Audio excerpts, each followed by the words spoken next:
Welcome sa munting YouTube channel natin guys.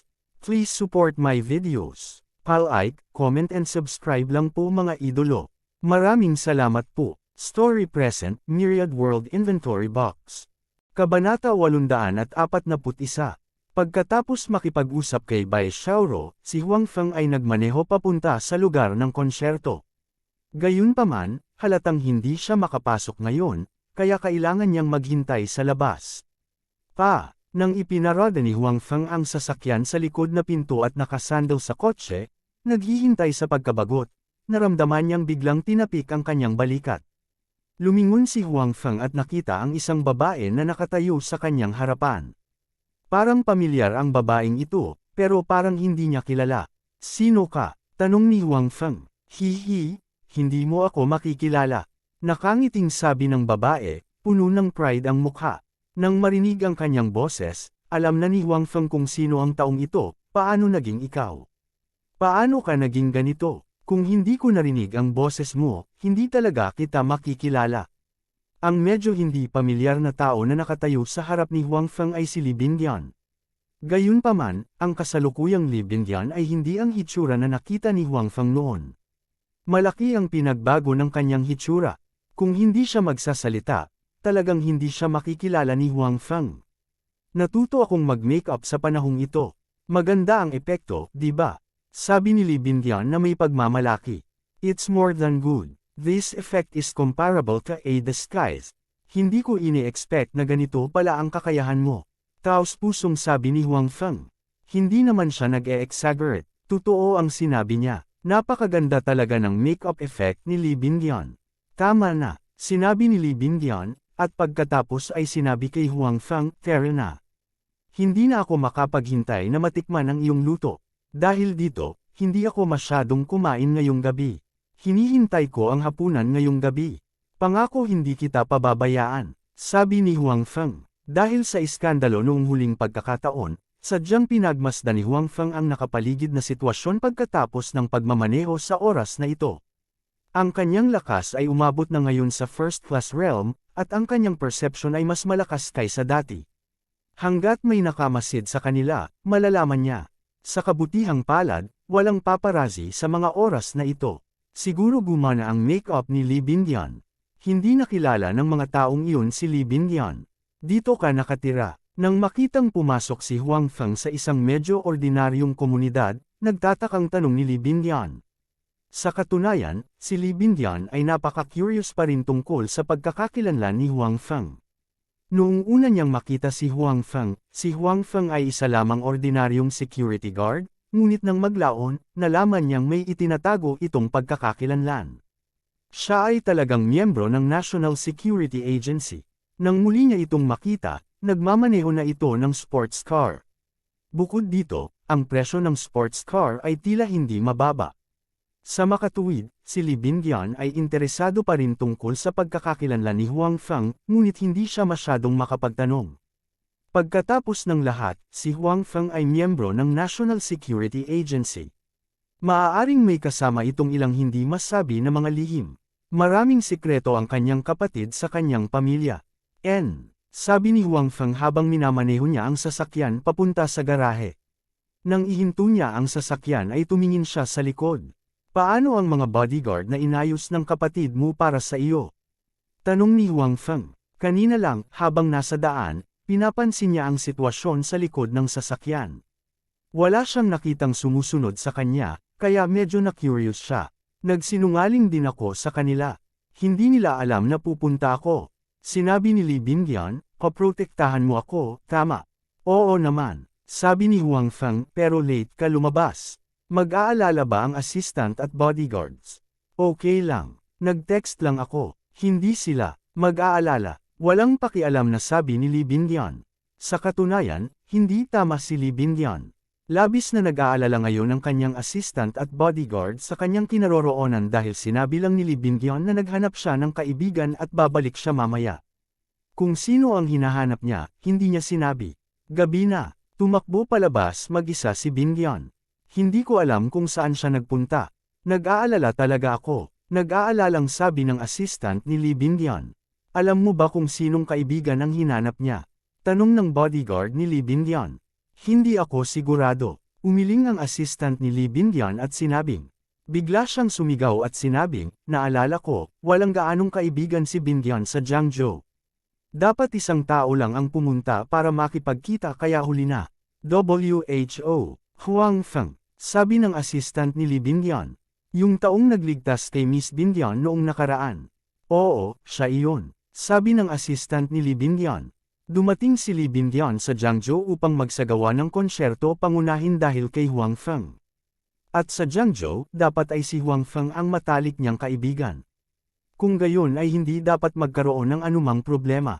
Nagkatinginan ng dalawang bodyguard ni Lee Bindian at sinabing, alam din nila ang kaunti tungkol sa pagkakakilanlan ni Huang Feng mula kay Li Huaiman, kaya alam din nila na kay Huang Feng, hindi dapat maging problema ang kaligtasan ni Lee Bindian. Pumasok ka na. Binuksan ni Huang Feng ang pinto at sinabi kay Lee Bindian. Pumasok si Lee Bindian at tiningnan ang layout ng bahay. Gayunpaman, hindi nagtagal ay nakita niya si Lee Bindian na nanonood ng TV sa bulwagan. Bahagyang nagbago ang ekspresyon ni Lee Bindian. Miss Lee Bindian, tama ba? Ako si Bai Xiaoro, ang amo ni Huang Feng. Nagkusa si Bai Xiaoro na sabihin kay Lee Bindian, kilala ko rin ang iyong kapatid. Hello. Sabi ni Lee Bindian. Matapos malaman na si Bai Xiaoro ang amo ni Huang Feng, naging mas maganda ang kanyang ekspresyon. Gayunpaman, nakaramdam pa rin siya ng kaunting kakaiba sa kanyang puso. Bakit makikitira si Huang Feng sa kanyang amo? Maupo ka muna, magluluto ako ng hapunan. Sabi ni Huang Feng, iniwan ang sala sa dalawang babae. Pumunta ako sa lalawigan ng Qing upang magsagawa ng isang misyon at pansamantalang tumira dito kasama si Huang Feng. Tila nakita ni Bai Xiaoro ang pagdududa sa mga mata ni Lee Bindian, kaya nagkusa siyang magsabi. Siyempre, ang kanyang dahilan ngayon ay tila medyo malayo. Matagal na siyang nakatira dito. Medyo hindi makatwira na manirahan dito sa lahat ng oras. Gayunpaman, maliwanag na hindi alam ni Lee Bindian ang tungkol sa sitwasyong ito. Matapos marinig ang paliwanag ni Bai Xiaoro, naniwala siya. Si Huang Feng at Bai Xiaoro ay parehong mula sa National Security Agency. Naiintindihan na mas maginhawa para sa kanila na magsagawa ng mga gawain ng magkasama. Si Huang Feng ay abala sa kusina. Hindi niya alam kung ano ang pinag-uusapan ng dalawang babae sa labas. Nakita na lang niya na puno ng pagod ang mukha ni Lee Bindian. Dapat ay pagod siya dahil sa konsyerto, kaya nais ni Huang Feng na gumawa ng isang bagay na mabuti upang aliwin siya. Halika, halika, halika, dalawang dilag, oras na para sa hapunan. Halika at tikman ito. Hindi nagtagal, natapos ni Huang Feng ang hapunan. Sa oras na ito, sina Lee Bindian at Bai Xiaoro ay masigasig na nag-uusap.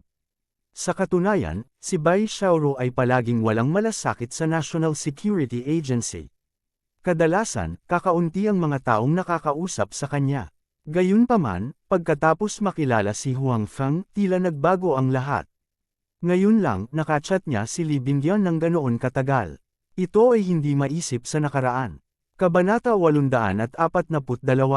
Oh, Huang Feng, hindi ko inasahan na ang galing mo pala. Puri ni Lee Bindian habang kumakain ng hapunan na inihanda ni Huang Feng para sa kanya. Naisip ni Lee Bindian na si Huang Feng ay nagyayabang noon. Siguro marunong talagang magluto si Huang Feng. Gayunpaman, ang kanyang craftsmanship ay hindi palaging mahusay. Karaniwang kumakain si Lee Bindian ng hindi mabilang na mga delicacy. Hindi niya akalain na mas masarap magluto si Huang Feng kaysa sa mga nakiya niya noon. Gayunpaman, naisip na ito ni Lee Bindian. Kahit na hindi masarap ang luto ni Huang Feng, pupurihin pa rin niya ito. Gayunpaman, hindi niya inaasahan na ang luto ni Huang Feng ay hindi inaasahang masarap. Mas masarap pa kaysa sa anumang nakiya niya noon. Oo naman, pwede ba akong magsinungaling sa'yo? Nakangiting sabi ni Huang Feng. Malaki pa rin ang tiwala niya sa sarili niyang craftsmanship. Tumango si Lee Bindian at binilisan ang kanyang pagkain. Hindi siya nagsinungaling kay Huang Feng noon. Talagang hindi siya kumakain ng marami para sa hapunan. Hindi ito ganap na maghintay para sa hapunan ni Huang Feng, ngunit abala siya sa pag-eensayo. Nais niyang matapos ang pag-eensayo sa lalong madaling panahon.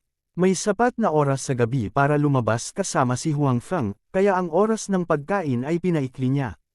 Dahan-dahan lang kumain. Walang nagnanakaw sayo, sabi ni Huang Feng. Tama, ito ang mga tiket na gusto mo.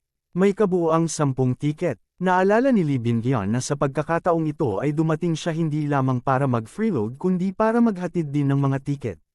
Siyempre, may isa pang ideya na hindi niya sinabi kay Huang Feng. Iyon ay, gusto niyang pumunta sa tirahan ni Huang Feng upang makita. Salamat. Kinuha ni Huang Feng ang mga tiket at sinabi kay Li Bingyuan. Siguraduhin darating ka bukas. Hindi nakatitiyak si Li Bingyuan. Oo, tiyak na pupunta ako, sabi ni Huang Feng. Si Li Bingyuan ay hindi na natili sa lugar ni Huang Feng ng mahabang panahon. Tutal may concert pa siya bukas. Pumasok siya para lang makita si Huang Feng at tingnan kung saan nakatira si Huang Feng. Dahil gabi na, pagkatapos ng hapunan, pinabalik ni Huang Feng si Li Bingyuan sa kanyang tirahan. Nakita kong pagod na pagod ka kanina. Kanina ka pa ba napapagod? Habang nasa daan, sinabi ni Huang Feng kay Li Bingyuan. Well, bukod sa concert, may mga trabaho rin na inayos ng kumpanya. Medyo nakakapagod, sabi ni Li Bingyuan. Hindi alam ng maraming tao ang tunay niyang pagkatao, kaya hindi siya binigyan ng espesyal na pangangalaga ng kumpanyang nasa likod niya. Ang gawain na dapat ay ayusin ay hindi bababa sa isa. Sobrang kumikita ba ang entertainment company mo? Tanong ni Huang Feng. Bakit mo natanong? Nagtataka si Li Bingyuan. Ang sabi lang sa balita, ang mga entertainment company na nag-i-invest sa isang pelikula ay maaaring kumita ng daan-daang milyon. Pakiramdam ko, napakalaki ng kita ng mga entertainment company na ito, ani Huang Feng. Hindi mo masasabi, kung maganda ang puhunan, magiging hit ang pelikula. Natural, malaki ang kikitain. Pero kung hindi maganda ang box office ng pelikula, o hindi mataas ang ratings ng TV, malaki rin ang mawawalan ng pera. Napakataas pa rin ang panganib, ani Li Bingyuan. Pagkatapos nito, tumingin si Li Bingyuan kay Huang Feng at sinabing, bakit, interesado ka ba sa entertainment company? Well, medyo interesado ako kamakailan, sabi ni Huang Feng. Sa katunayan, sa mga nakaraang taon, ang domestic movie box office ay nagsimula ng isang blowout. Ang pakiramdam na ang isang pelikulang may pangkalahatang nilalaman ay madaling lumampas sa 100 milyon sa takilya. Maraming mga pelikula na may 1 bilyon sa takilya bawat taon. Marami sa mga entertainment company na iyon ang kumita ng malaki. Si Huang Feng ay natural na gustong makakuha ng bahagi nito. Ang kawalan ni Huang Feng ay wala siyang karanasan sa lugar na ito at naiintindihan niya ang mga bagay na ito. Higit sa lahat, ang merkado na ito ay hinati ng malalaking kumpanyang iyon. Hindi madali para sa mga bagong dating na pumasok. Gayunpaman, si Huang Feng ay mayroon ding sariling natatanging mga pakinabang. Iyon ay, maaari siyang pumasok sa ibang oras at espasyo at makuha ang mga script ng mga matataas na pelikula sa takilya mula sa ibang oras at espasyo. Maaari pa niyang makuha ang kanyang mga kamay sa mga teknolohiyang espesyal na epekto. Ang mga teknolohiyang iyon ay mas maunlad pa kaysa sa makabagong panahon. Gayunpaman, sa kasalukuyan, ito lang ang intensyon ni Huang Feng. Hindi pa siya nakakapagdesisyon, kaya tinanong lang niya si Li Bingyuan ng tanong na ito dahil gusto niyang malaman ang higit pang mga detalye sa pamamagitan ng tagaloob ng industriya na ito. Nakita ni Li Bingyuan na tila talagang interesado si Huang Feng sa mga bagay na ito, kaya sinabi niya sa kanya ang maraming bagay na hindi alam sa industriya ng entertainment. Alam din ni Huang Feng na hindi ganoon kadali ang magbukas ng isang entertainment company. Ang mga koneksyon ay ang pinakamahalaga. Kung walang koneksyon, malamang na kahit isang maliit na sikat na artista ay hindi mahanap. Kahit sa shooting, sari-saring problema ang kakaharapin. Pagkatapos ng shooting, maaaring hindi ito mailabas at iba pa. Sa madaling salita, ang mga bagay sa industriya ng entertainment ay tiyak na hindi kasing simple ng inaakala. Kung magbubukas ka talaga ng entertainment company, pupunta ako sa kumpanya mo. Nang sila ay bababa na, ngumiti si Li Bingyuan at sinabi kay Huang Feng. Sa katunayan, hindi niya akalain na magbubukas talaga si Huang Feng ng isang entertainment company. Kung tutuusin, ang ginagawa ngayon ni Huang Feng ay walang kinalaman sa entertainment industry, at hindi ganoon kadali para sa isang karaniwang tao na tulad ni Huang Feng na gawin ito. Gayunpaman, kung talagang magbubukas si Huang Feng ng isang entertainment company, pakiramdam ni Li Bingyuan ay hindi imposibleng pumunta sa kanyang kumpanya. Kahit tapos na siyang magsalita, natutokso siya. Dapat ay mabuti na makipagtulungan kay Huang Feng. Ito ang sinabi mo. I will take it seriously. Just by your words, I must open this entertainment company. Nakangiting sabi ni Huang Feng. Huang Feng, huwag kang pabigla-bigla. Ang entertainment industry ay talagang hindi gaanong simple. Kailangan mong pag-isipang mabuti ito. Natatakot si Li Bindian na maging mapusok si Huang Feng.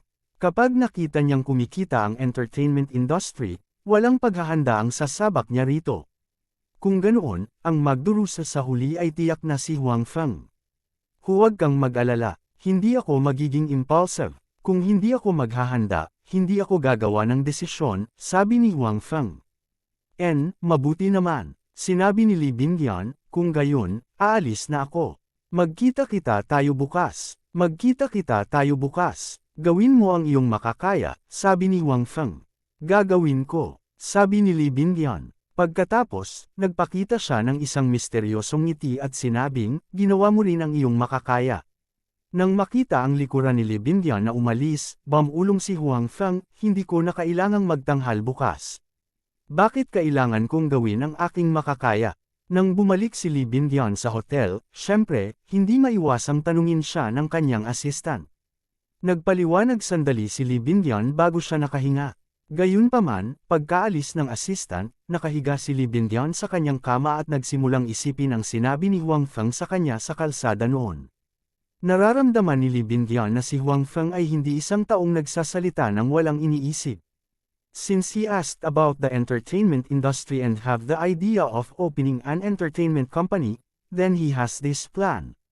Sa kasong ito, maaari ko bang bigyan siya ng tulong? Well, malapit nang mag-expire ang kontrata ko. Kung magbubukas talaga ng entertainment company si Huang Feng, pupunta ako sa kumpanya niya. At saka, may mga nakilala rin akong tao sa industriya nitong mga nakaraang taon. Dapat ay matulungan ko siya. Naisip ni Li Bindian. Kabanata 843. Patay na si Kai Tian. Nang bumalik si Huang Feng sa kanyang tirahan, gising pa rin si Bai Xiaoro. Nang makita siyang bumalik, sinabi niya sa kanya ang nakakagulat na balita. Si Huang Feng ay medyo natigilan, at pagkatapos ay nagtanong siya, kailan? Paano siya namatay? Panipi, 1 oras lang ang nakalipas, namatay siya sa sarili niyang vilya. Binugbog siya hanggang sa mamatay. Sabi ni Bai Xiaoro, ginawa ito ng pamilya Pang. Hindi pa ako sigurado. Sinabi ni Bai Xiaoro, walang malinaw na ebidensyang natitira sa pinangyarihan, ngunit ang mga bodyguard na kinuha ng pamilya Kai upang protektahan si Kai Tian ay na-knockout lahat. Malinaw, ang taong pumunta sa pamilya Kai ay hindi isang pangkaraniwang tao. Tumango si Huang Feng. Ang pamilya Pang ay nagkaroon ng napakalalim na network. Marami silang bodyguard, at karamihan sa kanila ay mga retiradong espesyal na puwersa. Ang kanilang mga kasanayan ay likas na pambihira. Kung hindi pabaya ang mga bodyguard na dumating sa Jiangzhou, hindi sila ganoon kadaling napatay ng kasambahay ng pamilya Kai. Bagamat kalunos-lunos ang pagkamatay ng mga bodyguard na iyon, hindi ibig sabihin na mahina ang mga bodyguard ng pamilya Pang. Sa kabaligtaran, ang kanilang mga bodyguard ay mas malakas kaysa sa mga bodyguard ng pamilya Kai. Marahil ay pagod na sila sa ganitong uri ng pakikipag-away sa pamilya Kai, kaya ang pamilya Pang ay gumawa ng mas matinding hakbang. Pinatay ni Kai Tian ang kanilang anak, kaya natural na gusto nilang ipagpalit ni Kai Tian ang kanyang buhay para kay Kai Tian. Ang pagpatay kay Kai Tian ay hindi masyadong hindi inaasahan. Malamang galit ang tatay ni Kai Tian, di ba? Umupo si Huang Feng at tumingin kay Bai Xiaoro sa tabi niya. Oo, sumagot si Bai Xiaoro, nawalan daw siya ng malay. Nang magising siya, nagbanta rin siya na ipaghihiganti niya ang kanyang anak. Ang pamilya Pang at ang pamilya Kai ay talagang maglalaban hanggang kamatayan. Ang magkabilang pamilya ay nawalan ng napakaraming mahahalagang tao. Sabi ni Huang Feng. Hindi ba? Sinabi ni Bai Xiaoro, gayunpaman, sisimulan ko ng imbestigahan ang pagkamatay ni Kai Tian. Kung tutuusin, malaki ang posibilidad na ang pamilya Pang ang nasa likod nito. Hanggat nakahanap ako ng ebidensya, kahit na hindi ko masusugatan ng husto ang pamilya Pang, maaari ko pa rin silang idulot ng ilang problema. Kailangan mo ba ng tulong ko? Tanong ni Huang Feng. Siyempre, kung may oras ka. Alam ni Bai Xiaoro na si Huang Feng ay may sariling negosyo, at hindi ito maliit na halaga. Sa makatuwid, alam niya na si Huang Feng ay abala. Matapos makipagrelasyon kay Huang Feng, bagamat ayaw niyang aminin, hindi niya maiwasang isipin si Huang Feng. Para sa misyong ito, hindi niya hinihiling na lumahok si Huang Feng, ngunit lumahok kapag may oras siya. Tumango si Huang Feng. Hindi maganda ang relasyon niya sa pamilya Pang. Siya ang pumatay kay Pang Chengfo. Kung alam ito ng pamilya Pang, hindi nila siya pakakawalan. Kahit ang Kai family ay hindi siya binitawan. Kung tutuusin, dahil sa kanya kaya nasa ganitong sitwasyon ang Kai family. Sa makatuwid, handa si Huang Feng na gawin ang anumang bagay na maaaring magdulot ng kaguluhan sa pamilya Pang. Saglit na nagkwentuhan ang dalawa. Gabi na at nagplano na silang magpahinga. Gayunpaman, nang tumayo si Huang Feng at aalis na sana, inabot ni Bai Xiaoro ang kanyang kamay sa kanya. Ano? Nalilitong tanong ni Huang Feng. Mga tiket, sinabi ni Bai Xiaoro, hindi ka ba binigyan ng celebrity friend mo ng maraming tiket? Bigyan mo ako ng isa. Panipi, mahilig ka rin manood ng concert. Kumuha si Huang Feng ng tiket at ibinigay kay Bai Xiaoro. Okay lang, hindi naman ako pwedeng manatili palagi sa bahay. Masarap lumabas at mag-relax paminsan-minsan. Sabi ni Bai Xiaoro habang inililigpit ang tiket ng may kasiyahan. Bagamat nagkaroon ng relasyon ang dalawa, at maraming intimate actions kamakailan, halatang hindi pa umabot sa puntong matutulog ang dalawa sa iisang kwarto. Kaya naman magkahiwalay pa rin ang tulog ng dalawa. Sa pag-iisip ng problema sa pagtulog, nag-isip si Huang Feng kung dapat ba siyang bumili ng bahay. Bago makuha ang storage box, ang pagbili ng bahay sa Jiangzhou ay isang bagay na hindi pinangarap ni Huang Feng na isipin. Ang mga bahay dito, kahit na masama ang lokasyon, ay nagkakahalaga ng higit sa 10,000 yuan kada metro kwadrado. May magagandang lugar na nagkakahalaga ng higit sa 100,000 yuan kada metro kwadrado. Sa makatuwid, sa dating kakayahan ni Huang Feng na kumita ng pera, mahirap bumili ng bahay sa Jiangzhou. Gayunpaman, ito ay malinaw na naiiba ngayon. Marami siyang pera sa kanyang card, kaya hindi maganda ang pressure na bumili ng bahay. Saan lang makakabili ng bahay at kung anong uri ng bahay ang bibilhin, hindi pa naiisip ni Huang Feng. Gayunpaman, ang pagbili ng bahay ay kinakailangan. Magkakaroon siya ng maraming ari-arian sa Jiangzhou sa hinaharap. Ang Jiangzhou ang magiging base camp niya. Hindi siya maaaring tumira palagi sa inuupahang bahay. Para sa halos 200 milyong yuan sa card, ayaw itong itago ni Huang Feng. Tila kulang pa ang paggawa ng sasakyan, ngunit sapat na iyon para makabili ng bahay. Gayunpaman, ngayon, sa kotse, napag-usapan niya ang tungkol sa pagbubukas ng isang entertainment company kasama si Li Bingyan. Hindi ito nakalimutan ni Huang Feng. Hindi naman siya basta-basta nakipag-usap dito. Talagang naantig siya, at nangangailangan din ito ng isang halaga ng pera. Sa pag-iisip tungkol dito, tila maraming lugar kung saan kailangan ng pera. Parang hindi sapat ang pera niya para gastusin. Pera, kailangan ko pang kumita. Napaisip si Huang Feng. Gayunpaman, ang usapin ng paggawa ng pera ay malinaw na hindi maaaring masyadong minamadali. Ang pinakaapurahang bagay na dapat gawin ngayon ay hilingin kay Su Yamo na pumunta sa konsyerto ni Li Bingyan bukas. Sa makatuwid, tinawagan ni Huang Feng si Su Yamo at sinabi sa kanya ang kanyang iniisip. Pumunta sa konsyerto ni Li Bingyan bukas ng gabi. Tanong ni Su Yamo. Oo, may oras ka ba? Tanong ni Huang Feng. Oo, kakausapin lang sana kita tungkol dito. Alam ko rin na may concert si Bingyan. At saka, binigyan din kami ni Bingyan ng 2 tiket. Magtatanong lang sana ako kung may oras ka, sabi ni Su Yamo. Naalala lang ni Huang Feng na si Li Bingyan ang tagapagsalita ng Changzhou Group. Wala siyang masyadong kontak kina Su Yamo at Xi Mengzhou, ngunit maganda ang kanilang relasyon. Normal lang sa kanya na bigyan ng tiket sina Su Yamo at Xi Mengzhou pagdating niya sa Jiangzhou para mag-concert sa pagkakataong ito. Gayunpaman, halatang hindi inaasahan ni Li Bingyan na si Su Yamo o Xi Mengzhou ay magdadala ng iba, kaya binigyan lamang niya sila ng 2 tiket. Gayunpaman, makikita mula rito na napakabuti pa rin ni Li Bingyan kay Huang Feng. Direkta niyang binigyan siya ng 10 tiket. 2 tiket. Si Xi Mengzhao ay hindi pupunta. Sabi ni Huang Feng, mayroong 2 tiket sa kabuuan. Tinawagan pa rin siya ni Suyamo, kaya ang isa ay para kay Xi Mengzhao. Hiningi ko ito sa kanya, sabi ni Suyamo, ngunit hindi niya sinabi kung pupunta si Xi Mengzhao o hindi. Sa katunayan, gusto ni Suyamo na pumunta sa concert kasama si Huang Feng, kaya humingi siya ng tiket kay Xi Mengzhao. Nais din niyang bilhin ito mula sa internet, ngunit ang mga tiket sa internet ay nabili na. Hindi niya ito mabili kahit na gusto niya. Maaari lamang siyang sumang-ayon sa ilang kondisyon ni Xi Mengzhao at kunin ang kanyang tiket. Mayroon akong 2 tiket dito. Hindi mo kailangan ng tiket ni Xi Mengzhao, sabi ni Huang Feng. Kabanata 844.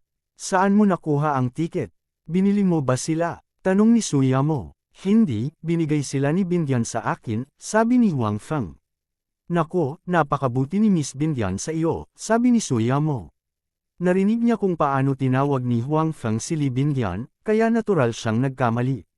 Si Miss Bindian ay isang napakabuting tao, tila narinig ni Huang Feng ang selo sa mga salita ni Suyamo at mabilis na sinabi. Well, since you have the tickets, then I will give the 2 tickets to Mengzhao and Mazo. Walang intensyon si Suyamo na tanungin muli si Huang Feng, kaya gamaan ang pakiramdam ni Huang Feng. Buti na lang, hindi ko sinabing binigyan ako ni Bindian ng 10 tiket, kung hindi, patay na ako. Medyo maswerte si Huang Feng matapos ibaba ang telepono. Gayunpaman, ang reaksyon ni Suyamo ay nagparamdam kay Huang Feng ng kaunting sakit ng ulo. Ito si Li Bindian na walang relasyon sa kanya. Kung alam niya ang tungkol sa relasyon niya kina Tang Mazo at Bai Xiaoro, magiging mas matindi ang reaksyon niya. Kalimutan mo na ito, isang hakbang sa isang pagkakataon. Inaliw ni Huang Feng ang kanyang sarili. Dahil nakapagdesisyon na siya, hindi niya ito madaling baguhin. Kahit alam niyang mahirap talaga ang usaping ito, hindi siya madaling sumuko. Si Huang Feng ay maaaring makapagpahinga ng mapayapa, ngunit ang ilang mga tao mula sa pamilya Kai at ang pamilya Pang, na mahigpit na lumaban kamakailan, ay hindi makapagpahinga ng maayos. Pamilya ni Pang. Pamilya Pang, how dare you kill my son? Ako, Kai Yud, ay sumusumpa na hindi ako magiging lalaki kung hindi ko kayo papatayin lahat. Panipi, sa villa ng pamilya Kai, galit na galit si Kai Yud habang binabantayan niya ang bangkay ng kanyang anak. Marami sa mga gamit sa bahay ang nabasag. Ang kanyang ekspresyon ay mabangis at ang kanyang katawan ay puno ng pagpatay na layunin. Gayunpaman, tumanda na rin siya ng husto sa maikling panahon. Sa mga nakaraang araw ng pakikipaglaban sa pamilya Pang, nakaramdam siya ng matinding pressure. Kahit na noon pa man ay alam na niya na ang pamilya Pang ay napakakapangyarihan, hindi niya ito naranasan ng personal. Gayunpaman, nitong mga nakaraang araw, naunawaan niya na ang lakas ng pamilya Pang ay hindi lamang isang bluff. Ang ilan sa mga negosyo ng pamilya Kai sa ibang mga probinsya ay dumanas ng iba't ibang antas ng pinsala sa nakalipas na ilang araw, at ang mga pagkalugi ay hindi maliit. Ang mga kumpanyang iyon ay hindi lamang kabilang sa pamilya Kai, mayroong iba pang mga shareholder. Nitong mga nakaraang araw, patuloy siyang sinisisi ng mga shareholder na iyon, na humihiling sa kanya na mabilis na makipagkompromiso sa pamilya Pang, na ikinainis niya. Ang Qing Province ay base camp ng pamilya Kai, kaya medyo mas kaunti ang mga natalo. Gayunpaman, nakaramdam din siya ng matinding pressure. Maraming tao ang nagpasa sa kanya ng mga mensahe sa pamamagitan ng iba't ibang koneksyon, lantaran man o patago.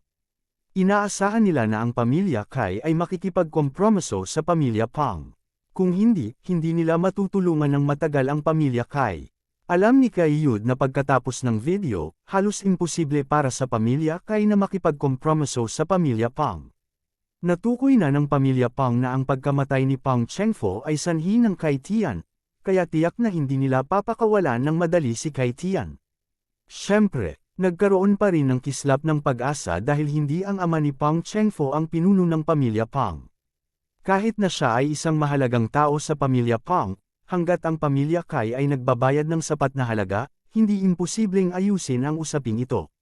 Siyempre, ang presyong ito ay magiging napakahusay kaya hindi ito makayanan ni Kai Yud.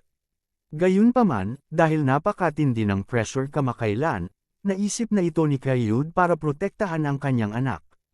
Nais niyang magpadala ng isang tao sa kabisera upang makipag-usap ng personal sa pinuno ng pamilya Pang tungkol sa kung paano kompromiso. Siyempre, handa rin siyang magbayad ng malaking halaga. Gayunpaman, hindi inaasahan ni Kai Yud na hindi siya bibigyan ng ama ni Pang Chengfo ng pagkakataong ito. Nang malapit na siyang magpadala ng isang tao sa kabisera, kumilos ang ama ni Pang Chengfo. Nagpadala talaga siya ng taong pumatay sa anak niya. Bagamat walang malinaw na ebidensya, kitang-kita na ang pamilya Pang ang nasa likod ng aksidente ng kanyang anak. Sa pagkamatay ni Kai Tian, natural na walang iniisip si Kai Yud na makipagkompromiso sa pamilya Pang.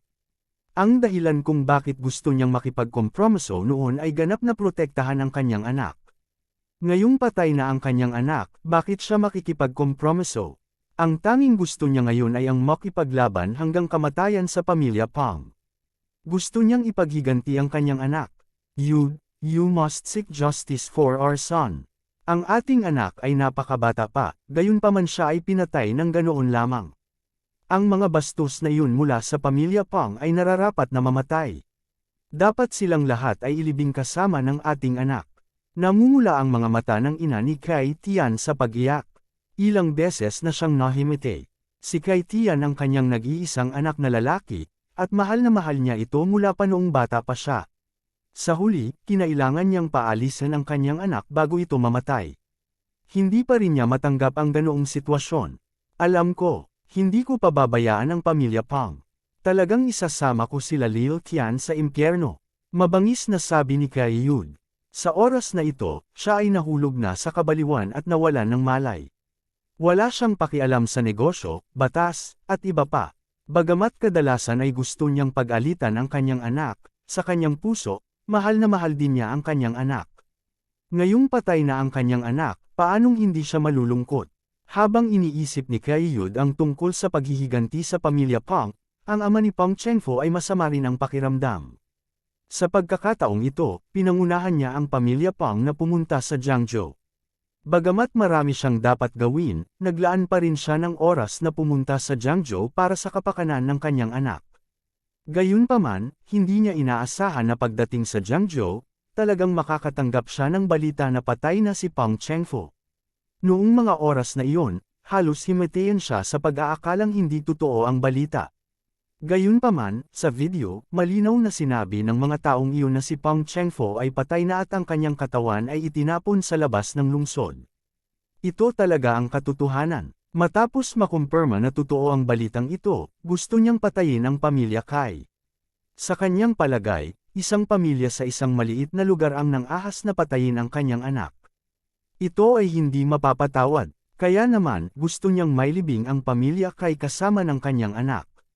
Gayunpaman, ang pamilya Kai ay ang lokal na malupit ng Qing Province pagkatapos ng lahat. Hindi niya kayang sirain ang pamilya Kai sa maikling panahon, na ikinagalit niya ng husto. Ang lalo pang ikinagalit niya ay narinig niya na gusto siyang laktawan ng pamilya Kai at pumunta sa kabisera upang hanapin ang kanyang nakatatandang kapatid na padre de pamilya. Upang ikompromiso ang bagay na ito. Parang tinutokso si kuya, kung tutuusin, hindi niya anak ang namatay. Walang dahilan para tumanggi siya kung may dudulot itong benepisyo sa pamilya. Gayunpaman, halatang hindi matanggap ng ama ni Pang Chengfo ang bagay na ito.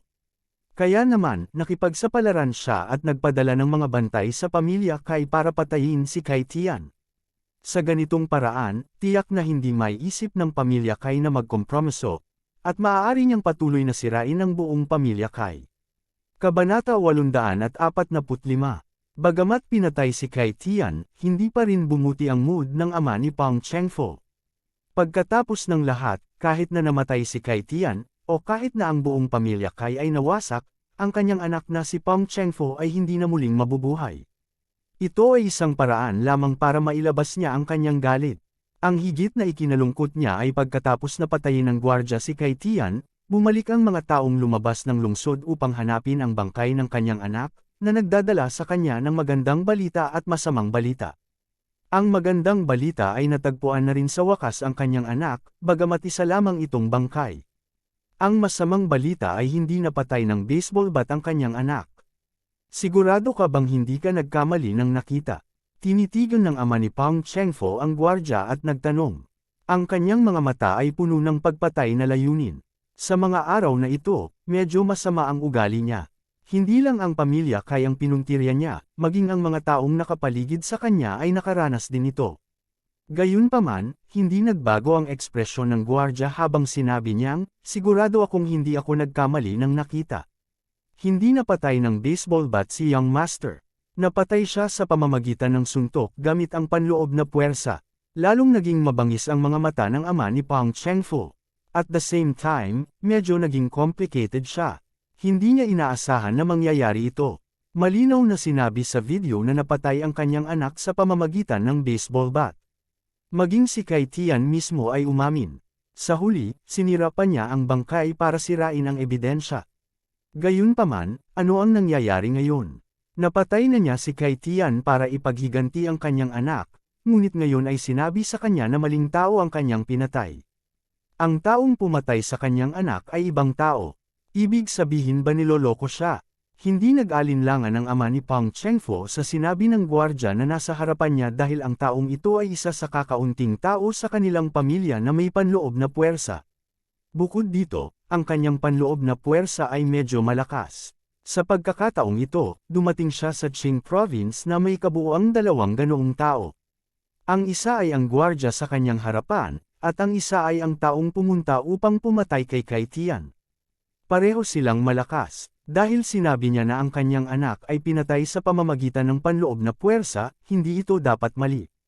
Alam mo ba kung sino ang may gawa nito? Tanong ng ama ni Pang Chengfu. Hindi ko alam. Umiling ang lalaki at sinabing, matagal na. Matukoy ko lang ang dahilan ng pagkamatay ng Young Master, ngunit hindi ko makita kung anong uri ng martial arts ang ginamit ng kabilang partido. Ang taong ito ay may kaunting pag-unawa sa ilan sa mga sekta ng martial arts sa Huaxia. Gayunpaman, si Pang Chengfu ay patay ng maraming araw at nagsimulang mabulok. Hindi naging madali para sa kanya na matukoy na si Pang Chengfu ay napatay sa pamamagitan ng panloob na puwersa. Gayunpaman, sa tingin ko ang team leader by ng National Security Agency ay maaaring may alam, paalala ng lalaki. Naisip din ito ng ama ni Pang Chengfu. Pagkatapos ng lahat, ang video ay ibinigay sa kanya ni Bai Xiaoro. Sa mga oras na iyon, naguguluhan pa rin siya. Wala siyang anumang pakikipagkaibigan kay Bai Xiaoro, at karaniwan ang relasyon niya sa National Security Agency. Bakit siya tutulungan ng National Security Agency? At ngayon, tila hindi malinis ang motibo ni Bai Xiaoro sa pagbibigay sa kanya ng video na ito. Kung saan niya nakuha ang video, kung kilala niya ang taong nag-shoot ng video, at kahit alam niya kung sino ang gumawa nito sa kanyang anak, lahat ito ay karapat-dapat sa karagdagang pagsisiyasat. Mukhang kailangan kong makipag-usap ng maayos kay team leader Bai bukas. Kahit sino pa ang pumatay sa anak ko, hindi ko siya pakakawalan. Sabi ng ama ni Pang Chengfu. Bagamat medyo mali ang sabihin siya ang pumatay kay Kai Tian, hindi ito pinagsisihan ng ama ni Pang Chengfu. Tutal, totoo naman na sinaktan ni Pang Chengfu ang kanyang anak. Kung hindi niya inayos ang sneak attack na iyon, baka hindi namatay ang kanyang anak. Kaya naman, siya rin ang may pananagutan sa pagkamatay ng kanyang anak. Bukod dito, kahit na hindi siya responsable, siya mismo ang pumatay kay Kai Tian. Ano kayang gagawin niya? Ang pagmamataas ng pamilya Pang ay hindi para sa wala. Patuloy kayong mag-iimbestiga kung sino ang pumatay sa anak ko. Dagdag pa rito, palakasin ang seguridad dito. Malamang na may gagawing desperado ang pamilya Kai, sabi ng ama ni Kai Yud sa mga gwardya. Oo, Ginoo, sumagot ang mga tanod. Hindi lang si Pang Chengfu at ang ama ni Kai Tian ang nabahala sa bagay na ito. Maraming opisyal sa lalawigan ng Qing ang nabahala sa bagay na ito kamakailan. Pagkatapos ng lahat, ang magkabilang panig ay may mga koneksyon, at maraming beses, maaari nilang mahanap ang parehong tao. Nagdulot ito ng problema sa mga opisyal. Sabik silang makitang magkompromiso ang pamilya Kai at ang pamilya Pang sa lalong madaling panahon para hindi sila malagay sa ganoong kahirap na sitwasyon. Sa mga taong ito, si Direktor Wang ng Public Security Bureau ng Jiangzhou City ang pinaka-problema dahil may kaso ng pagpatay. Parehong patay sina Pang Chengfu at Kai Tian, at ang hidwaan sa pagitan ng dalawang pamilya ay lalong tumitindi. Nagdulot ito ng matinding paghihirap sa katatagan ng Jiangzhou City. Ang lalong ikinaagrabyado niya ay sa mga ganitong pagkakataon, hindi siya masyadong nakikialam. Maging ang pamilya Pang o ang pamilya Kai, halatang hindi sila makikinig sa kanya. Sa puntong ito, kahit na humarap si Secretary Q para mamagitan, wala itong gaanong epekto. Kapag nagkaroon ng malawakang destabilisasyon, bilang pinuno ng Public Security Bureau, tiyak na siya ang unang madawit. Kaya naman, siya ang umaasa na mareresolba ang usaping ito sa lalong madaling panahon. Sa kasamaang palad, wala siyang ibang magagawa ngayon kundi ang magdasal. Kinaumagahan, orihinal na binalak ni Huang Feng na pumunta sa gawaan ng alak. Gayunpaman, pinadalhan siya ni Tianjun ng mensahe na nagsasabing inihanda na ni Huang Feng ang ilan sa mga bagay na gusto niya. Tinanong niya si Huang Feng kung kailan siya magkakaroon ng oras para kolektahin ang mga ito. Naisip ito ni Huang Feng at sumagot na pupunta siya kaagad. Pagkatapos ng lahat, ang mga bagay na iyon ay agarang kailangan ni Su Pei at ng Huaxia Mercenary Group sa isa pang space-time. Pinakamabuting makuha ang mga ito sa lalong madaling panahon. Orihinal na binalak ni Bai Xiaoro na imbestigahan ang usapin ng pamilya Pang, ngunit hindi niya inaasahan na ang ama ni Pang Chengfo ang magkukusa na tawagan siya at humingi ng isang pulong. Naisip ito ni Bai Xiaoro at hindi tumanggi. Leader Bai, salamat sa pagbigay ng video, pero may itatanong ako sa iyo. Pagkatapos magkita, ang ama ni Pang Chengfo ay hindi nagpalitan ng masyadong maraming kasiyahan. Sa katunayan, kung ito ay anumang oras, tiyak na sasamantalahin niya ang pagkakataong ito para makalapit kay Bai Xiaoro. Pagkatapos ng lahat, si Bai Xiaoro ay isang pinuno ng National Security Bureau. Bukod dito, siya ay napaka-senador. Siya ay medyo sikat sa itaas na bilog ng kabisera. Natural na gusto niyang makipagkaibigan sa ganoong tao. Gayunpaman, ngayon, ang kanyang puso ay napuno ng puot. Nais lamang niyang mahanap ang totoong mamamatay tao sa lalong madaling panahon at ipaghiganti ang kanyang anak. Wala siyang puso na makipagkaibigan kay Bai Xiaoro. Anong problema? Walang ekspresyong sinabi ni Bai Xiaoro. Sa katunayan, hindi lamang sa harap ng ama ni Pang Chengfo, kundi sa harap ng maraming tao maliban kay Huang Feng, mayroon siyang ganitong ekspresyon. Sanay na ang mga pamilyar sa kanya. Kabanata 846. Yung video, paano nakuha ng team leader Bai? Sino nagbigay sa'yo? Tanong ng ama ni Pang Chengfu. Bakit, may problema ba? Tanong ni Bai Xiaoro. No problem, I just want to thank the other party. Kung hindi dahil sa kanya, hindi ko malalaman kung sino ang pumatay sa anak ko, kalahating makatutuhanang sinabi ng ama ni Pang Chengfu. Nako, kung ganoon, hindi na kailangan. Hindi ko alam kung sino ang kabilang partido, sabi ni Bai Xiaoro. Nadama ni Bai Xiaoro na ang layunin ng ama ni Pang Chengfo na hanapin ang may-ari ng video ay hindi dalisay. Hindi lang siguro niya gustong makita ang nag-shoot ng video. Dapat ay mayroon siyang ibang layunin. Bukod dito, ayaw ni Bai Xiaoro na malaman ng ama ni Pang Chengfo ang tungkol sa pag-iral ni Huang Feng. Magdudulot ito ng ilang problema kay Huang Feng. Nang marinig ang mga salita ni Bai Xiaoro, napakunot ang noo ng ama ni Pang Chengfo. Kahit na ano, ang pamilya Pang ay isang malaking pamilya. Hindi talaga siya binigyan ni Bai Xiaoro ng mukha. Mukhang hindi niya kayang maging tactful. Team Leader Bai, natagpuan na ang bangkay ng anak ko ngayon. Hindi siya namatay sa baseball bat, kundi sa internal force expert. Kaya naman, hindi si Kai Tian ang pumatay sa anak ko, kundi iba. Sabi ng ama ni Pang Chengfu. Nako, kaya hinala mo na may alam ang taong nag-shoot ng video, o hinala mo na ang taong nag-shoot ng video ay ang mamamatay tao na pumatay sa iyong anak. Tinaas ni Bai Xiaoro ang kanyang kilay at sinabi.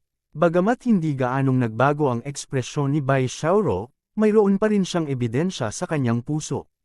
Matapos marinig ang mga salita ng ama ni Pang Chengfo, ang unang taong naisip niya ay si Huang Feng. Dati, naghinala siya na si Huang Feng ay may kaugnayan sa pagkamatay ni Pang Chengfo. Ngayong naglabas ng ebidensya ang ama ni Pang Chengfo, mas sigurado si Bai Xiaoro. Gayunpaman, ito ay isang bagay na pinaghihinalaan o kumpirmahin, at isa pang bagay na sasabihin. Malinaw na ayaw ni Bai Xiaoro na ipagkanulo si Huang Feng at ibigay ang pabor sa pamilya Pang. Hindi ko sinabi yun. Sinabi ng ama ni Pang Chengfo, gayunpaman, ang taong nag-shoot ng video ay dapat na nasa eksena. Dapat ay may nakita siya, di ba? Gusto ko lang malaman ang higit pa tungkol dito. Panipi, then I can only say sorry. I don't know who took this video. Someone sent it to me anonymously. Nakita ko na related to sa Pang family mo kaya pinadala ko sa'yo. Sabi ni Bai Xiaoro nang hindi nagbabago ang kanyang ekspresyon. Bakas ng galit ang sumilay sa mukha ng ama ni Pang Chengfo. Malinaw, hindi siya naniwala sa mga salita ni Bai Xiaoro. Sa kanyang opinyon, si Bai Xiaoro ay malinaw na hindi nakikipagtulungan at hindi nagbibigay ng mukha sa pamilya Pang. Team Leader Bai, ayaw mong tumulong. Hindi itinago ng ama ni Pang Chengfo ang kanyang galit. Gayunpaman, si Bai Xiaoro ay malinaw na hindi natatakot sa kanya. Ang sabi niya, hindi naman sa ayaw kong tumulong. Gusto ko ring tulungan kang mahanap ang mamamatay tao at maghayganti kay Young Master Pang. Gayunpaman, wala talaga akong kapangyarihan. Nang makitang hindi atras si Bai Xiaoro, bumantong hininga ang ama ni Pang Chengfo at sinabing, Leader Bai, pinuprotektahan mo ang mamamatay tao. Or should I say, ikaw ang kumuha ng video. Panipi, malinaw, ang ama ni Pang Chengfo ay gustong magbanta kay Bai Xiaoro. Gayunpaman, hindi natarante si Bai Xiaoro. Tumingin siya sa kabilang partido at mahinahong sinabi, hindi ko kinuha ang video na ito. Kung sa tingin mo ay ginawa ko, o sinaktan ko si Young Master Pang, mangyaring magpakita sa akin ng ebidensya. Kung hindi mo gagawin, mangyaring panoorin ang iyong mga salita. Pasensya na, may gagawin pa ako, kaya aalis muna ako. Hindi binigyan ni Bai Xiaoro ng pagkakataon ng ama ni Pang Chengfo na magsalita. Tumayo siya at umalis. Tungkol naman sa pananakot ng ama ni Pang Chengfo, hindi niya ito isinapuso. Ang National Security Agency ay isang independent at espesyal na organisasyon. Bagamat makapangyarihan ang pamilya Pang, hindi magiging madali para sa kanila na i-frame siya. Hindi pinigilan ng ama ni Pang Chengfo si Bai Xiaoro na umalis. Sa halip, malamig niyang tiningnan ang likod ni Bai Xiaoro. Siyempre, hindi talaga siya naghinala na ang kanyang anak ay pinatay ni Bai Xiaoro. Si Bai Xiaoro ay walang awayan sa kanyang anak. Hindi na niya kailangang gawin iyon.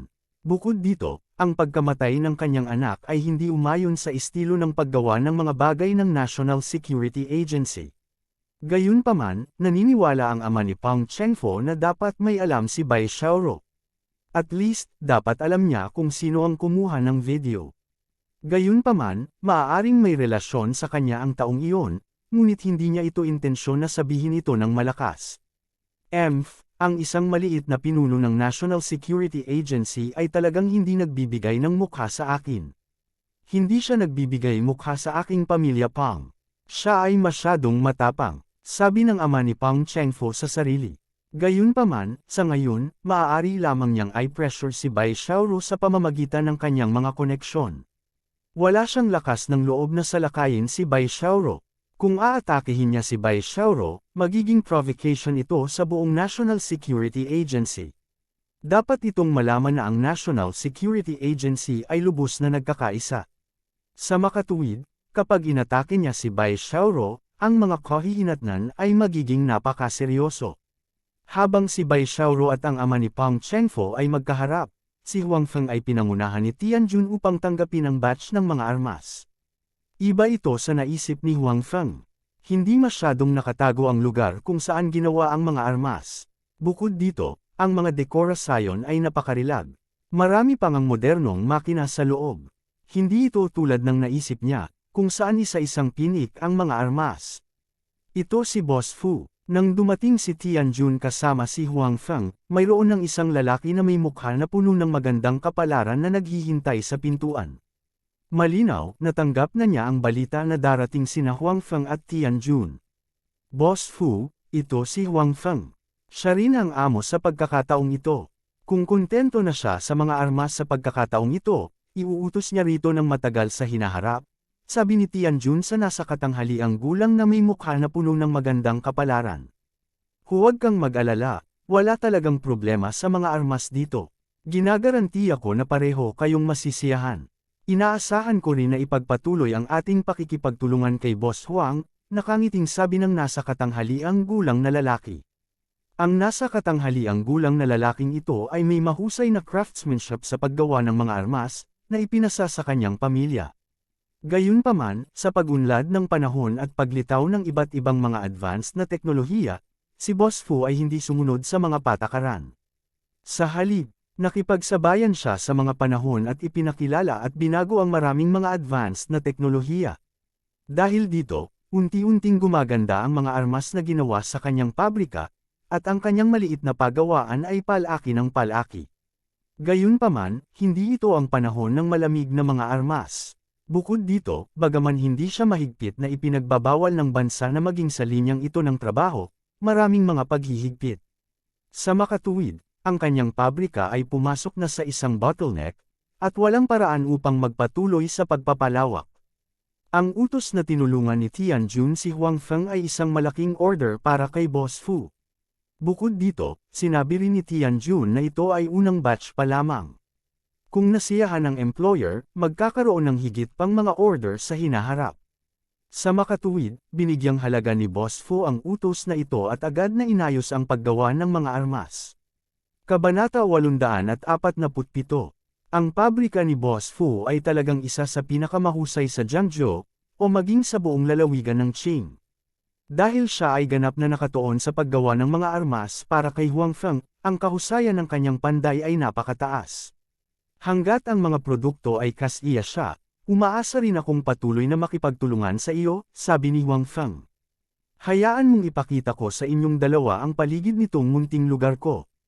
Hindi nagmamadali si Boss Fu na dalhin si Huang Feng para siyasatin ang mga paninda.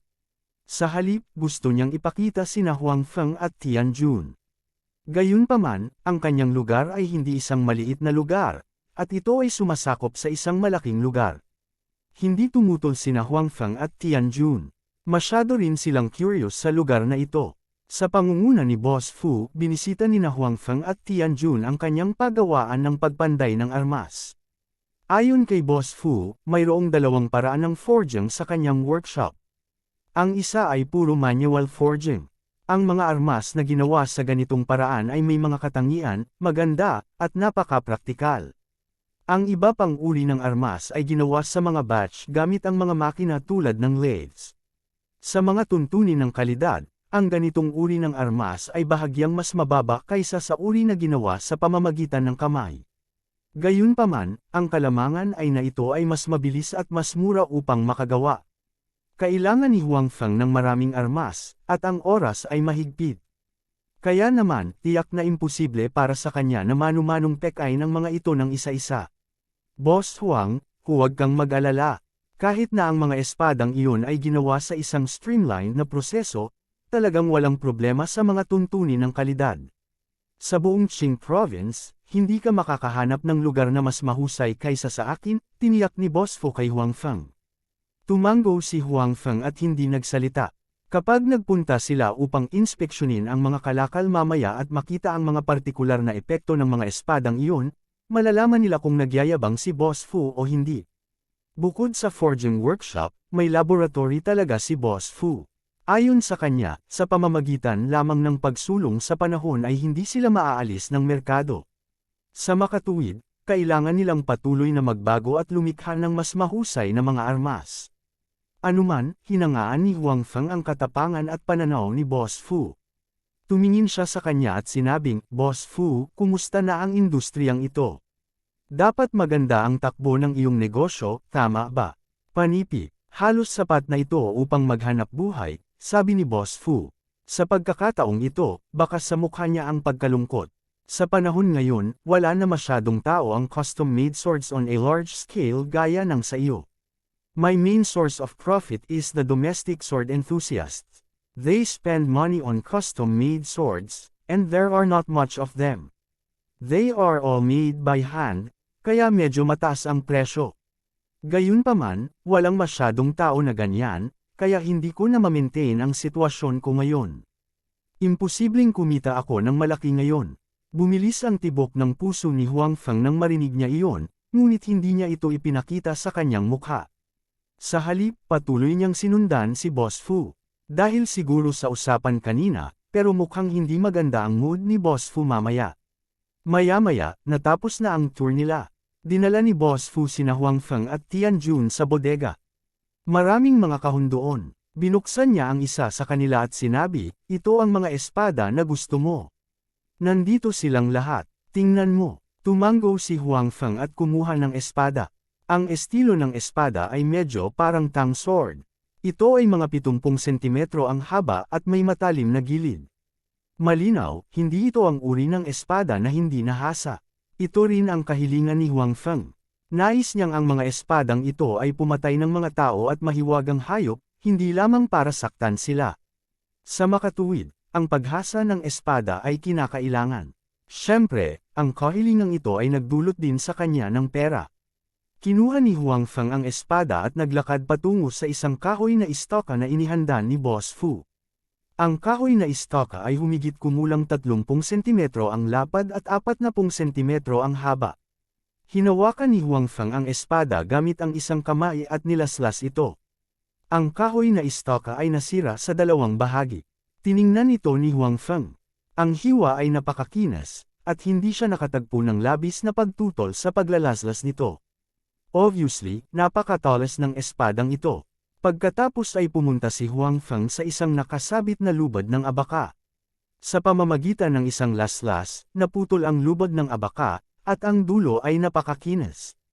Tumango si Huang Feng. Halatang nasiyahan siya sa espadang ito. Pagkatapos noon, ilang beses siyang naglaslas sa isang bakal sa tabi niya. Ang talam ay hindi yumuko. Siyempre, kung laslas niya ito ng maraming beses, mangyayari pa rin.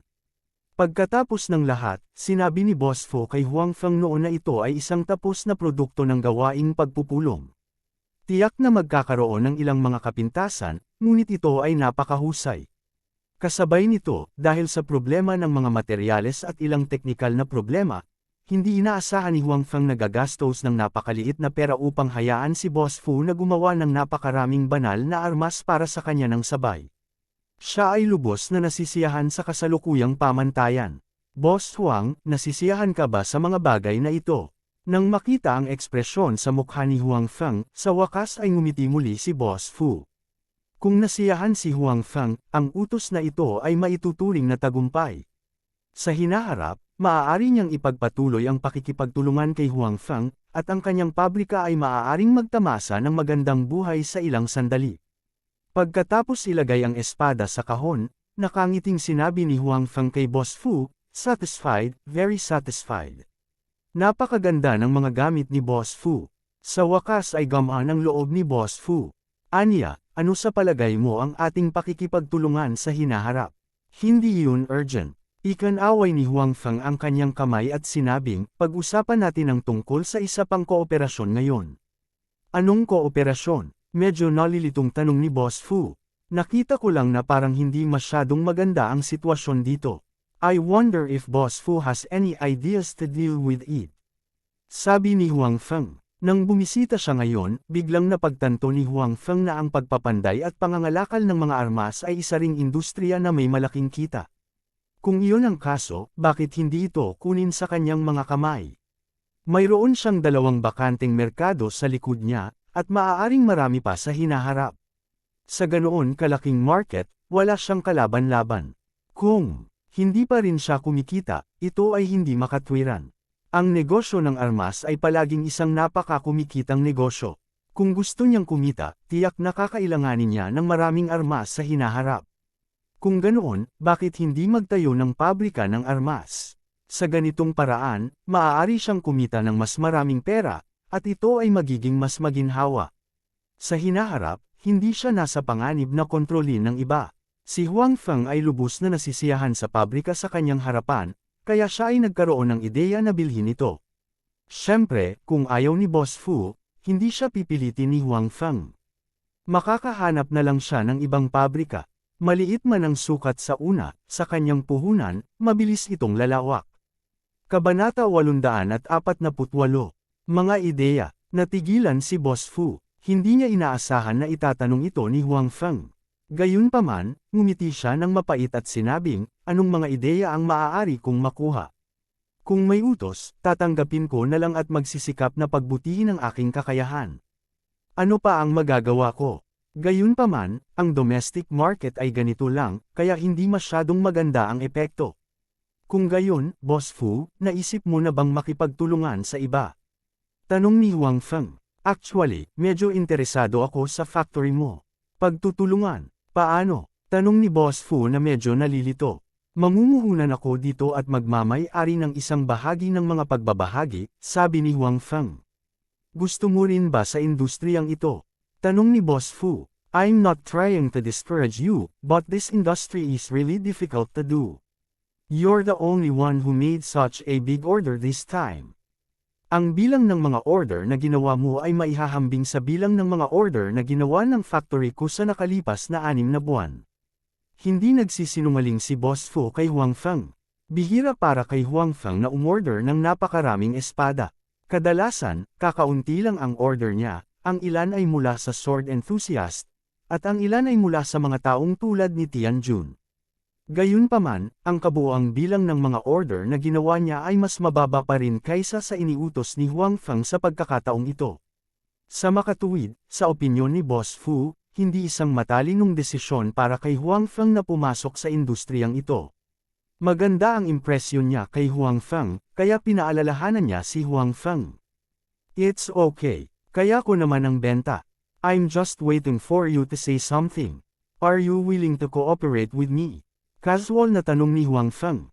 Dahil sa mga salita ni Huang Feng, napaisip ng malalim si Boss Fu. Sa katunayan, hindi niya naisip na ibenta ang kanyang pabrika, kahit na bahagi lamang ito. Kung tutuusin, ito ay bunga ng kanyang mga taon ng pagsusumikap. Sayang naman kung ibibigay mo ng ganun-ganun lang. Gayunpaman, ang katotohanan ay malupit. Ang pagbaba ng mga order ay naglalagay ng maraming presyon sa kanya. Pahirap ng pahirap para sa kanya na mapanatili ang normal na produksyon ng buong pabrika. Sa pagkakataong ito, mayroon siyang malaking order mula kay Huang Feng, ngunit paano ang susunod na pagkakataon? Dahil nagpasya si Huang Feng na pumasok sa industriyang ito, kung hindi pumayag si Boss Fu, tiyak na makakahanap siya ng iba. Kung may isa pa siyang utos, hindi na kay Boss Fu. Kung tutuusin, hindi imposibleng ibigay niya ang isang bahagi ng kanyang shares. Dati, hindi ito isinasaalang-alang ni Boss Fu dahil kakaunti ang mga tao sa industriya ng pamumuhunan. Sa makatuwid, kahit na gusto niyang makahanap ng kapareha, hindi ito magiging madali.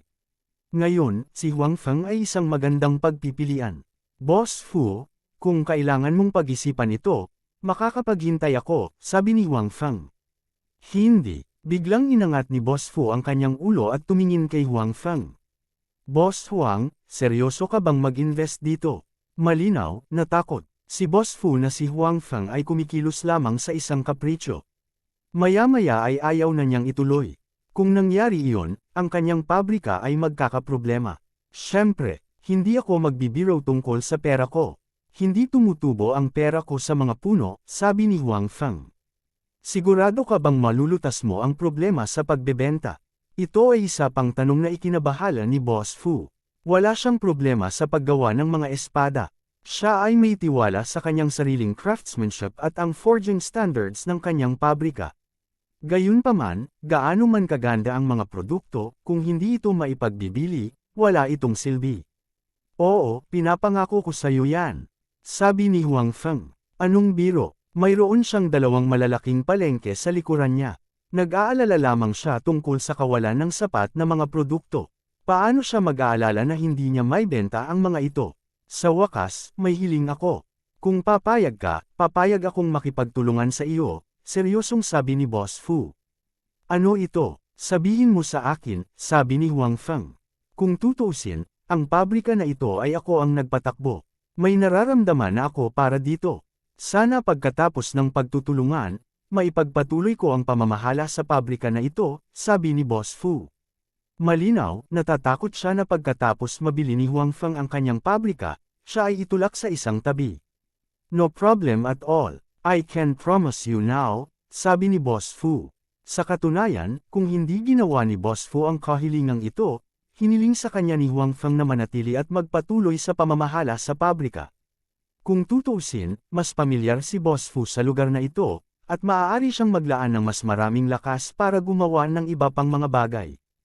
Okay, kung ganoon, pumapayag akong makipagtulungan sa iyo, sabi ni Boss Fu.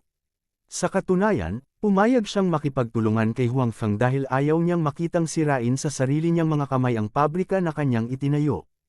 Alam niya ang kaunti tungkol sa pagkakakilanlan ni Tianjun. Napakagalang ni Tianjun kay Huang Feng na naging dahilan upang malaman niya ang pagkakakilanlan ni Huang Feng. Marahil, ang pagkakakilanlan ni Huang Feng ay hindi karaniwan. Sa pamumuhunan ni Huang Feng, maaaring mabuhay ang kanyang pabrika. Maswerte ka sa desisyon mo ngayon sa hinaharap, nakangiting sabi ni Huang Feng kay Boss Fu. Sana nga, nakangiting sabi ni Boss Fu. Pagkatapos nito, napag-usapan nilang dalawa ang mga detalye ng pagtutulungan. Gumastos si Huang Feng ng 10 milyong yuan upang bilhin ang 70% ng mga bahagi ng pabrika. Sa katunayan, medyo mataas ang presyong ito, ngunit walang pakialam si Huang Feng. Inisip niya lang na binibili nito ang puso ni Boss Fu. Sa pagkakaroon ng ganoong karanasan at may kakayahang tao na tumulong sa kanya, napakasaya ni Huang Feng. Matapos makumpirma ang talakayan sa kooperasyon, agad na namuhunan si Huang Feng ng isa pang 10 milyong yuan sa pabrika upang i-upgrade ang kagamitan, palawakin ang sukat ng produksyon, at pagsasaliksik ng eksperimental na pamumuhunan. Alam ni Huang Feng na ang perang ginagastos sa mga eksperimento ay palaging hindi maliit, at hindi madaling makakuha ng mga resulta. Gayunpaman, nadama ni Huang Feng na kailangan pa rin ang pamumuhunang ito. Ang tapang ni Huang Feng ay nagpasaya kay Boss Fu. Pagkatapos ng lahat, sa ganitong paraan, malulutas ni Huang Feng ang problema sa pagbebenta, at talagang tataas ang kanyang pabrika. Hindi mali ang naging desisyon niya noon. Boss Fu, inaasahan kong makatrabaho ka, sabi ni Huang Feng habang inabot niya ang kanyang kamay kay Boss Fu. Boss Huang, tawagin mo lang ako sa pangalan ko. Fu Yuan ang pangalan ko, sabi ni Boss Fu. Mas matalik pa ito kaysa kapag tinawag kitang Kuya Fu, nakangiting sabi ni Huang Feng. Mas matanda lang ako sa iyo ng ilang taon pero, malayo pa rin ako sa iyo, sabi ni Fu Yuan. Tuwang-tuwa siya sa saloobin ni Huang Feng sa kanya. Nangangahulugan ito na hindi siya tinatrato ni Huang Feng ng masama dahil sa pagbabago ng katayuan, na naging dahilan upang siya ay lubos na nasiyahan. Pagkatapos makipag-chat sa Fu Yuan saglit, umalis si Huang Feng. Gayunpaman, bago siya umalis, kinuha niya ang lahat ng mga espada na napik sa bodega kasama niya. Sinabi rin niya kay Fu Yuan na ipagpatuloy ang pamimiki, at mas mabuti. Hindi na kailangang mag-alala tungkol sa mga benta. Nang umalis siya sa pabrika ng pagpanday ng armas, si Huang Feng ay nasa mabuting kalagayan. Siya ay orihinal na dumating upang kunin ang mga paninda, ngunit hindi niya inaasahan na bumili ng isang pabrika. Gayunpaman, sa ganitong paraan, magiging mas maginhawa para sa kanya na magpanday ng mga armas sa hinaharap. Kabanata 849. Bagamat ito ay pansamantalang ideya lamang, lubos na nasisiyahan si Huang Feng na makabili ng pabrika ng paggawa ng mga armas. Pagkatapos ng lahat, kakailanganin niya ng maraming armas sa hinaharap. Bago siya umalis, hiniling niya kay Fu Yuan na pag-aralan ang paggawa ng iba pang malamig na sandata, tulad ng mga busog, palaso, alipin, at maging ang baluti. Gayunpaman, hindi kailanman nakipag-ugnayan si Fu Yuan sa mga bagay na ito, kaya magtatagal ito. Bukod dito, ang pamumuhunan sa pananaliksik ay hindi magiging maliit. Sa kabutihang palad, nag-invest si Huang Feng ng 10 milyong yuan, na sapat na sa ngayon. Ipinadala ni Huang Feng at Tianjun ang mga inihatid na kahon sa warehouse na nirentahan niya noon.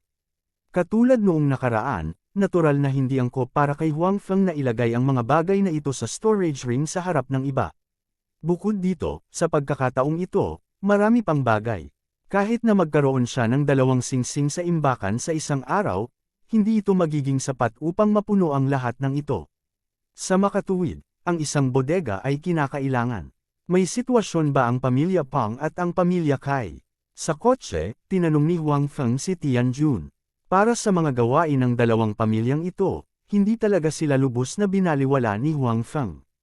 Pagkatapos ng lahat, kapag may nakakaalam na pinatay niya si Pang Chengfo, maaaring magsanib puwersa ang dalawang pamilya para harapin siya. Sa makatuwid, kailangang maingat na harapin sila ni Huang Feng. Sa makatuwid, kahit walang utos ni Bai Xiaoro, inayos ni Huang Feng na patuloy na subaybayan ng mga tao ni Tianjun ang dalawang pamilyang ito. Walang gaanong pagtuklas sa ngayon.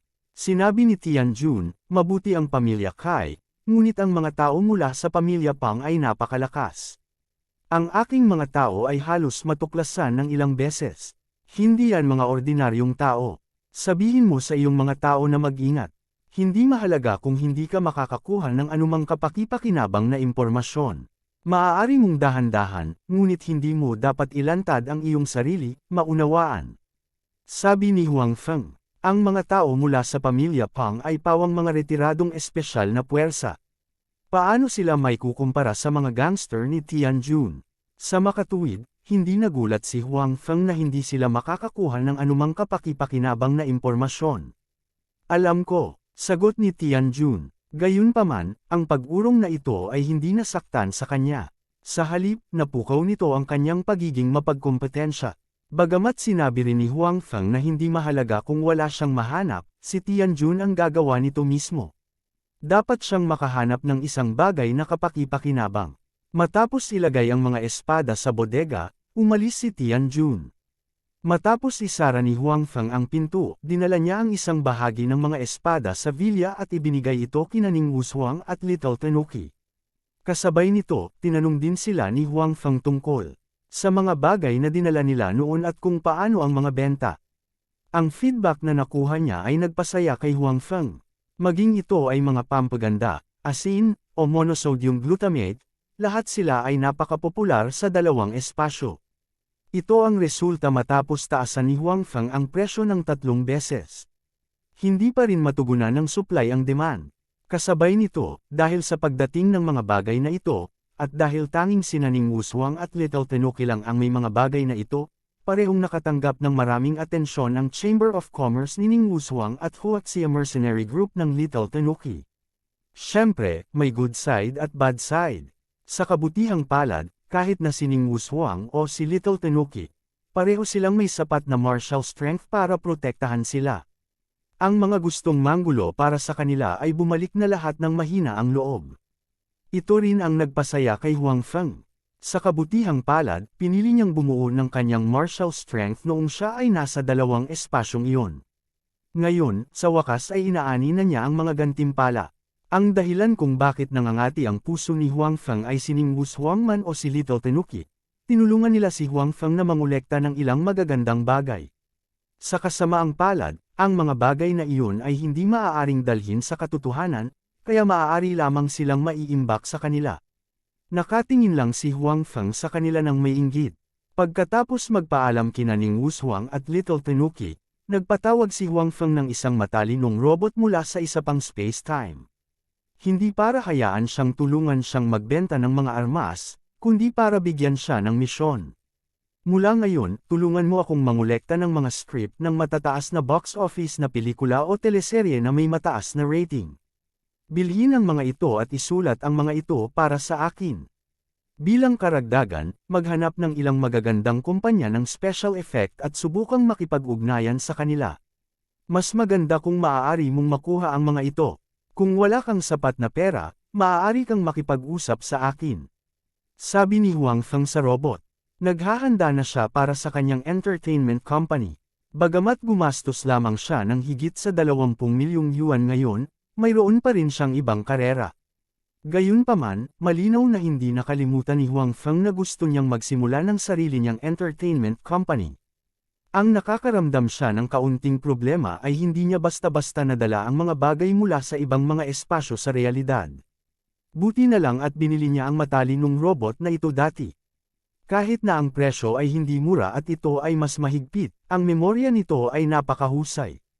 Naaalala pa rin ito ang ilang bagay mula sa mga script.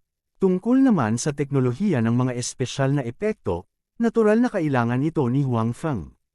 Gayunpaman, ito ay mas nakakagulo, kaya hinayaan niya muna ang robot na ito na makipag-ugnayan dito. Mas mainam kung makukuha niya ito, ngunit kung hindi, walang pagmamadali. Matapos gawin ang lahat ng kinakailangang pag-aayos, lumabas si Huang Feng sa bodega. Sa oras na ito, nalaman na ng ama ni Pang Chengfo na may alitan noon si Huang Feng at ang kanyang anak. Ang dahilan ng salungatan ay nauugnay kay Tang Mazo. Sa katunayan, hindi masyadong mahirap imbestigahan ang bagay na ito. Gayunpaman, ang ama ni Pang Chengfo ay naging abala sa pakikitungo sa pamilya Kai, kaya hindi niya inimbestigahan ng detalyado ang bagay na ito. Ngayong alam niyang pinatay ng iba ang kanyang anak, sinimulan niyang imbestigahan ang lahat tungkol sa kanyang anak sa Jiangzhou. Sa oras na ito, iniimbestigahan din si Huang Feng. Huang Feng. Sa pagtingin sa larawan ni Huang Feng sa kanyang kamay, ang pangalan lang ay Huang Feng ang alam niya.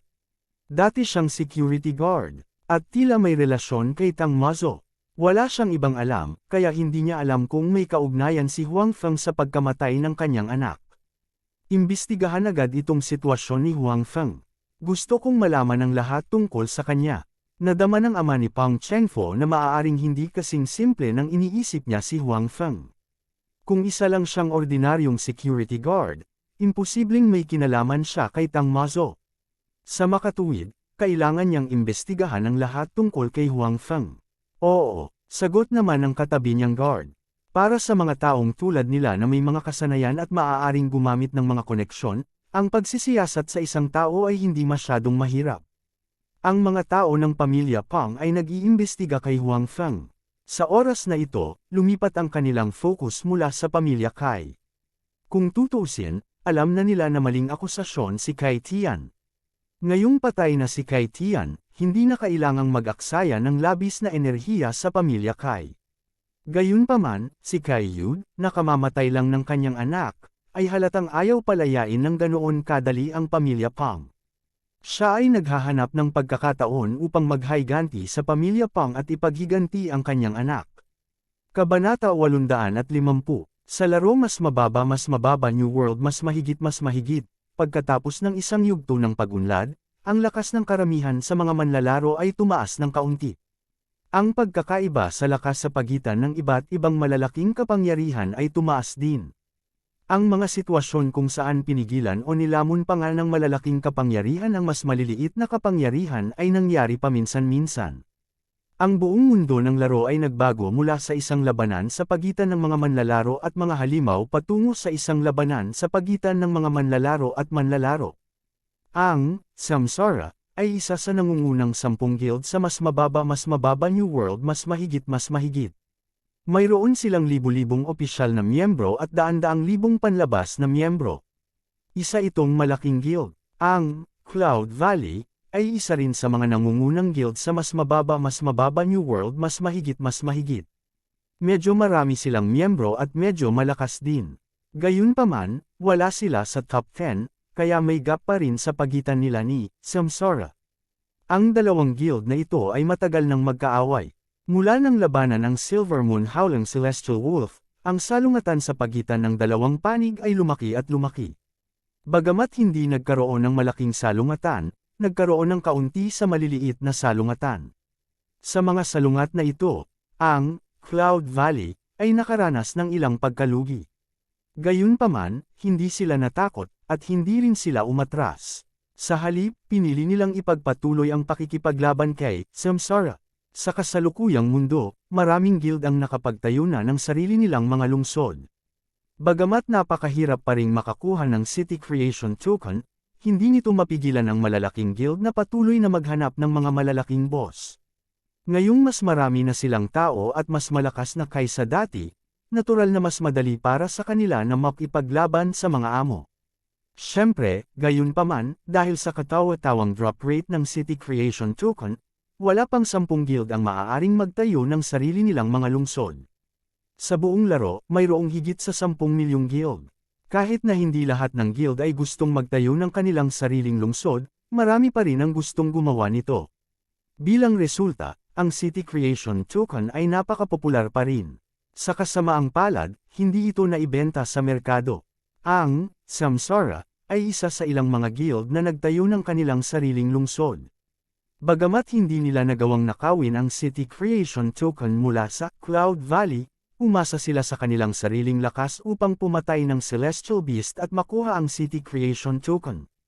Siyempre, sila ay dumanas ng ilang pagkalugi sa operasyong iyon.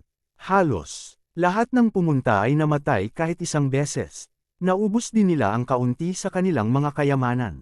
Gayunpaman, dahil nakuha nila ang city building order sa huli, lahat ng kanilang pagsisikap ay sulit.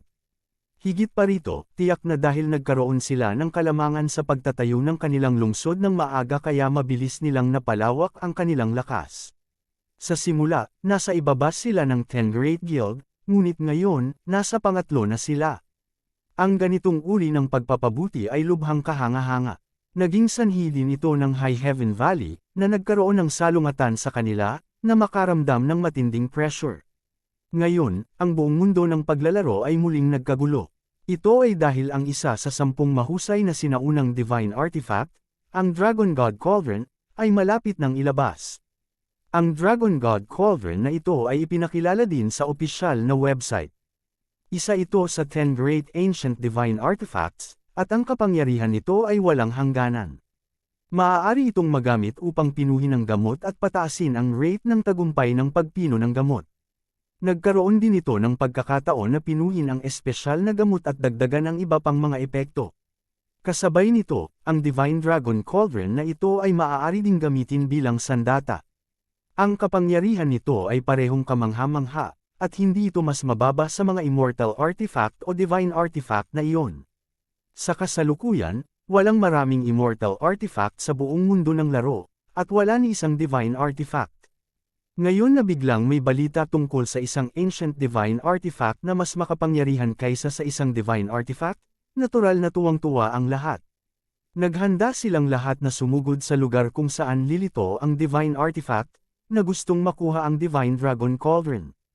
Totoo ba ang balita? Sa City Lord Mansion ng Samsara City, ang pinuno ng guild ni Samsara, si Invincible Samsara, ay kasalukuyang nagtatanong sa kanyang mga nasasakupan kung totoo ang balita tungkol sa Divine Dragon Cauldron. Dapat totoo. Ang taong tinatanong ay isa ring mataas na ranggo na miyembro ng Samsara. Hindi rin siya masyadong sigurado, ang balitang ito ay unang nanggaling sa Pride. Pagkatapos ng balitang lumabas, nagsimula na nga ang Pride ng isang buong mobilisasayon. Mukhang malapit na silang gumawa ng isang malaking hakbang. Tumango si Invincible Samsara. Ang Pride ay isa rin sa 10 Great Ancient Divine Artifacts, at ang kanilang lakas ay halos kapareho ng kay Samsara. Kung sa kanila talaga nanggaling ang balita, dapat totoo. Higit pa rito, ang kabilang panig ay naghahanda rin na gumawa ng isang hakbang. Sabihin mo sa mga kapatid natin na maghanda. Titingnan natin, sabi ni Invincible Samsara. Hindi niya napigilan ang tukso ng isang Ancient Divine Artifact, kaya naglalaway din siya sa Divine Dragon Cauldron. Oo, habang naghahanda si Samsara, ganoon din ang ginagawa ng ibang malalaking guild. Sa kanila, ang higit na nagalit ay si Pride. Pagkatapos ng lahat, sila ang unang nakatuklas ng Divine Dragon Cauldron. Ngayong alam na ng lahat ang tungkol dito, halatang may dahilan sila para magalit. Sa katunayan, ang gayong bagay ay hindi kakaiba. Sa laro, mayroong mga especially iya mula sa iba pang mga guild sa bawat isa sa mga malalaking guild. Sa makatuwid, kung ang alinman sa mga guild ay may anumang balita, kung hindi nila ito inilihim, ito ay kakalat sa lahat. Ang bilis pa rin kumalat ng balita sa laro. Gayunpaman, kahit nagalit sila, hindi pa rin sila susuko sa Divine Dragon Cauldron. Pagkatapos ng lahat, ito ay isang sinaunang Divine Artifact. May kabuuang 10 sila. Ayon sa opisyal na website, bawat isa sa kanila ay may kapangyarihang sirain ang langit at lupa. Bukod dito, lahat sila ay natatangi. Kahit na alam nila na ang opisyal na website ay pagmamalabas, ito ay sapat na upang ipakita na ang mga bagay na ito ay tiyak na mga kayamanan. Paano sila magiging handa na isuko ito? At may advantage ang Pride na wala sa ibang guild. Iyon ay, mas naunawaan nila ang lokasyon ng Divine Dragon Cauldron. Pagkatapos ng lahat, sila ang unang nakatuklas ng Divine Dragon Cauldron, kaya nagkaroon sila ng kalamangan sa mga tuntunin ng impormasyon. Ang malalaking guild ay maringal na nagtungo sa lokasyon. Kasabay nito, lahat ay nakatutok sa mga galaw ni Pride. Kahit na ginagawa nila ang kanilang makakaya upang itago ito, sa laro, para sa isang malaking sukat na kaganapan, napakahirap pa rin itong ilihim. Bilang resulta, marami sa malalaking guild ang sumunod sa Pride. Hanggat sinusundan nila sila, hindi nila kailangang mag-alala na hindi mahanap ang lokasyon ng Divine Dragon Cauldron. Kung tutuusin, ang lokasyon sa balita ay isang pangkalahatang direksyon lamang. Tanging ang mga manlalaro ng Pride ang nakakaalam ng eksaktong lokasyon. At nang malaman ng mga manlalaro ng Pride na hindi nila ito kayang ilihim, wala na silang ibang ginawa. Tahimik silang nagtungo sa kanilang destinasyon. Sa tingin mo kaya mong nakawin ang Divine Dragon Cauldron sa pamamagitan ng pagsunod sa amin? Isang kakaibang ideya, tumikim ang pinuno ng Guild ng Pride. Makalipas ang halos 2 oras, sa wakas ay nakarating na ang lahat sa kanilang destinasyon. Isa itong malaking maze, at ito rin ang dahilan kung bakit naging confident ang guild leader ng Pride. Dahil mayroon silang bahagi ng mapa ng maze na ito, na nakuha ng isa sa kanilang mga miyembro ng guild na gumagawa ng isang quest dito. Ang taong yun din ang nakakita sa kinaroroonan ng Divine Dragon Cauldron.